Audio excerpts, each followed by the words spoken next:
on Israeli soccer fans in Amsterdam, calling them despicable and reminiscent of the darker times in history when Jewish communities faced persecution. Biden confirmed that US officials have been in contact with both the Israeli and Dutch authorities and acknowledged the Dutch government's commitment to holding those responsible accountable. Following the anti-Semitic violence that has come forth in Amsterdam with the soccer fans, President Joe Biden has condemned the anti-Semitic attack on the Israeli soccer fans in Amsterdam. He has called it a despicable and reminiscent of the darker times in history when the Jewish communities faced persecution globally. Now, Biden has confirmed that the US officials have been in contact with both the Israeli and Dutch authorities and acknowledged the Dutch government's commitment to holding those responsible accountable for the attack.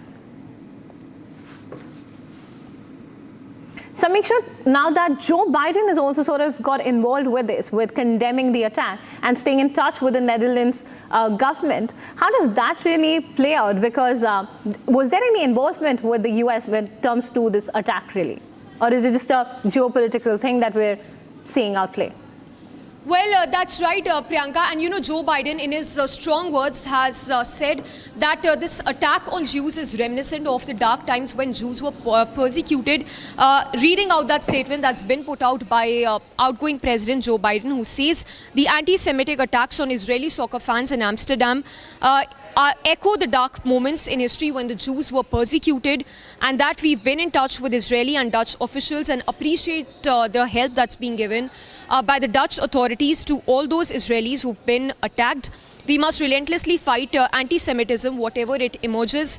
Beg your pardon, wherever it emerges. His statement, like we told you, comes after the Jews, the Maccabi soccer fans, were attacked just ahead of the match that was to take place. And as we told our viewers that Amsterdam has banned protests for 3 days.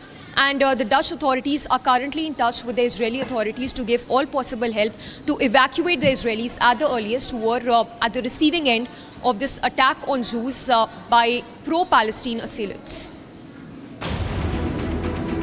3 back-to-back attacks on Ukraine's Kharkiv, Odessa and capital Kyiv by Russia.